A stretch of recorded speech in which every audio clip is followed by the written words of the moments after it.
They tell you black is evil. They tell you black is the color of sorrow, of mourning, of death. That is why in Africa today, when a woman loses her husband, she will wear black and black for sometimes years. They say it's tradition, but is it really ours? Who told us that black means pain? Who gave us that meaning? Because our ancestors didn't. Before the colonizer came, black was sacred. It was the color of the soil, the color of life, the same black earth that feeds us, that gives birth to our crops, that sustains nations, the same black soil that 99% of natural resources came from. Crude oil, cobalt are blacks, two of the major resources that powers this world right now.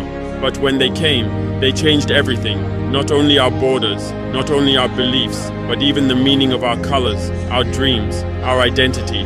For a very long time now in Africa, when a man dreams and sees a white figure, he wakes up rejoicing, saying, "I have seen an angel."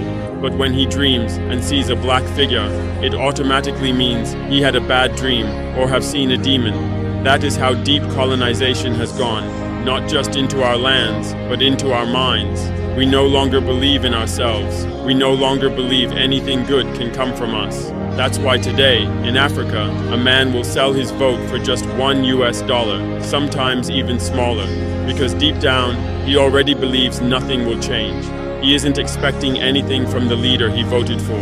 In Burkina Faso before, now, and in so many African countries, women were voting for candidates they've never met or seen before. Another person just need to share per person 1 sachet of salt powder or 20 pieces of seasoning cubes or rice, and vote is 100% assured. They keep doing that and get used to it just to take the little that comes, because they've been made to expect nothing better. That was how deeply messed we're in Africa, in the hands of these colonizers. We have been programmed to think small, to expect failure, to live by survival instead of vision. And it started when they made us ashamed of who we are. They told us our names are ugly, our languages are backward, our culture is primitive. They took away our confidence and replaced it with dependence. Dependence on their money, their approval, their way of thinking. They made us believe our liberation was physical, while keeping our minds enslaved. But let me tell you, no nation will rise until its people free their minds. If your chains are broken from your hands, but still remain on your mind, you are still a slave.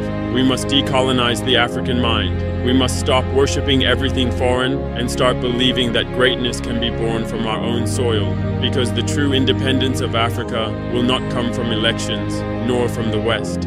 It will come when the African begins to see himself not as inferior, not as a beggar, not as a copy, but as the original, as the one who gave birth to civilization, to knowledge, to life itself. The real revolution begins here, when we stop seeing ourselves through their eyes and start seeing ourselves for who we truly are.